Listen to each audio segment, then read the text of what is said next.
এভাবে ডানে বামে তাকাচ্ছি, তো উনি আমাকে বলতেছে যে গাড়িতে উঠবেন। পরে বলছি যে না, গাড়িতে না, আমি সিএনজিতেই উঠবো, মেয়েটা বেশি ডিস্টার্ব করতেছে, ওখানে আমি চলে যাবো আর কি।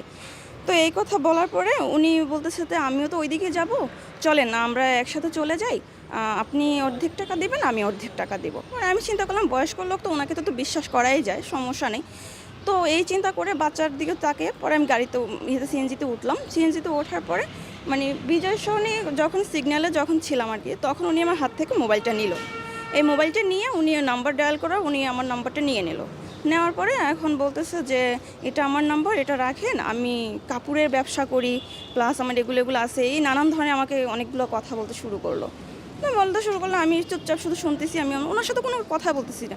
উনি বলতেছেন, আমি শুধু মাথা নাড়াচ্ছি যে এরকম করে করতেছি।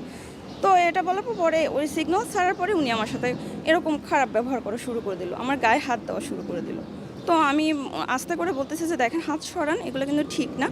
আমি তো কিছু বলতে পারতেছি না, যেহেতু আমার মেয়ের সাথে, প্লাস সামনে সিএনজি চালক যে ছিল।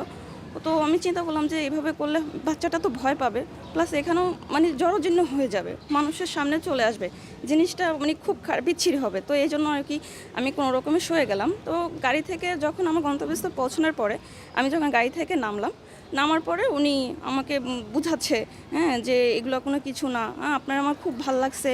আমি মানে সে তার মতো করে সে আমাকে অনেক কথা বললো। তো আমি ওনাকে বললাম যে দেখেন, এগুলো কিন্তু বলা ঠিক না, আর এগুলো কিন্তু ঠিক না, আপনার এটা বয়স হয়েছে। আপনি এখন যে এখান থেকে গিয়ে বাসায় ফিরে যে আপনি যে বেঁচে থাকবেন এমন কোনো গ্যারান্টি নেই, আপনি মরেও যেতে পারেন। তো আপনি তো সেক্ষেত্রে দেখা গেছে যে আপনি কি জবাব দিবেন আল্লাহর কাছে বলেন? এগুলো ঠিক না, আপনি এগুলো ছেড়ে দেন। পরে বলতেছে এগুলো অঘর হয়, তুমি জানো আমার গন্তব্যস্থল